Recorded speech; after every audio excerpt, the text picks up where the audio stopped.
You know, the best thing about this movie is that it feels like a movie. You know what I mean? Alright, seriously though, when I first saw the trailer for this, I was like, oh, look at Olivia Wilde trying to be Jordan Peele. I don't know why, the trailer just looked like a Jordan Peele movie to me. And then after seeing the movie, I was like, the simplest way I could put this is this movie is BioShock meets WandaVision. Done.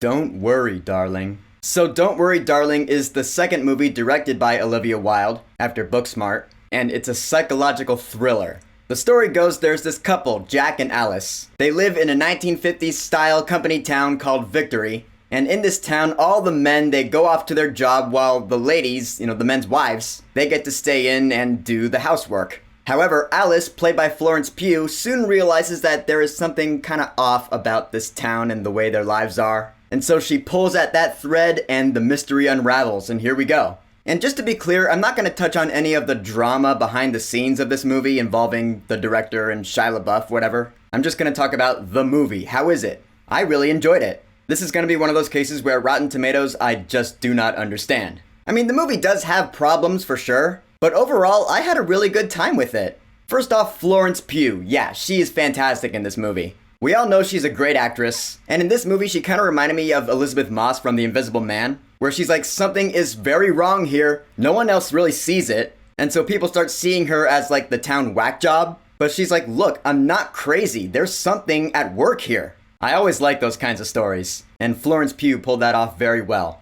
Meanwhile, her husband, Jack, played by the Harry Styles, he's like, look honey, there's nothing wrong about this town. You have to stop asking questions. He's British. And to be honest, yeah, I mean, he's not the strongest point of the movie. I thought he was fine, his acting was fine, but I mean, compared to Florence Pugh and Chris Pine, who I'll touch on in a second, he's just not as good. But yeah, Chris Pine, he's great. His very first scene, he demands attention. He steals every scene he's in. He plays Frank, the owner of this town, and so he'll be giving these speeches and you're like, yeah, Chris Pine, chewing up scenery, that's what you're doing right now. Yeah, I thought he was awesome. Other standouts in this movie include Gemma Chan, who plays Chris Pine's wife, and Olivia Wilde herself. They were both really good too. Because they both kind of have this mysterious quality about them. You think like they might have ulterior motives? Touching on the mystery element in this movie, I thought it was really good. Again, we're pulling at that thread, we're seeing clues. It does remind you of the first couple episodes of WandaVision where you're like, oh yeah, at first everything is hunky-dory, but then something weird happens and you're like, wait a minute, that didn't fit. Although honestly, some of these clues that we do see, they come from these visions that Florence Pugh's character gets. Like she'll actually see things that aren't there and they come in the form of these like visions. And there are quite a lot of them that she gets in this movie. And when they happen, you're like, alright, that editing is a little choppy. Like, I don't know if the movie was trying to be artsy-fartsy or just stylistic. There is a fine line between the two. But at a couple of points in the first half of the movie, I was like, alright, what's going on? I mean, by the end, you do get it. But that doesn't change the fact that in the first half, you're like, that is kind of choppy. But the concept is still really cool. Oh, and word of advice, if you're gonna see this in theaters, see it in one with a really good sound system like I did, because the sound was awesome in this movie. Like that scene in the trailer where she's cracking the eggs, you really feel those cracks. You're like, ooh, alright, what's going on? The sound felt enhanced for the tension's sake. It's supposed to get under your skin like that, you know? I felt it did it well. However, the movie is pretty slow. And I thought about it, I was like, is it slow or does it just feel slow? Because I know that I do sometimes get easily bored, but about halfway through the movie I was like, alright, the movie's about to end, right? And then I checked my watch and I was like, oh, whoa, we're just halfway through, we have an hour left to go? Alright, yeah, the movie is pretty slow.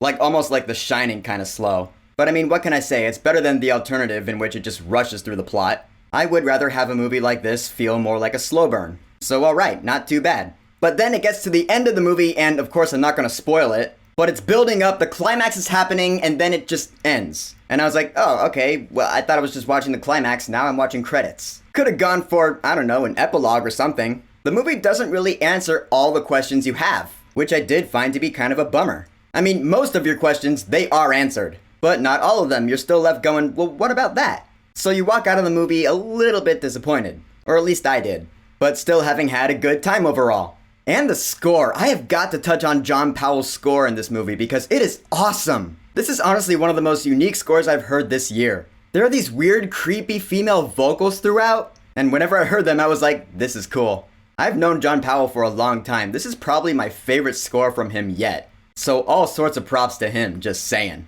So in the end, Don't Worry Darling, despite its apparent flaws, I still had a pretty good time with it. The acting for the most part is really good, like really good. The mystery is really cool, I like the aesthetic of the movie. It's really well shot, the sound is really fucked up. It is a slow burn, don't let anyone tell you different, but that's not always a bad thing. The editing is kind of weird in the first half, and the ending is kind of anticlimactic depending on what you want answered. But I would totally be down to watch this movie again, knowing all the answers that we got out of it, just for a different experience on that end. And the music is great.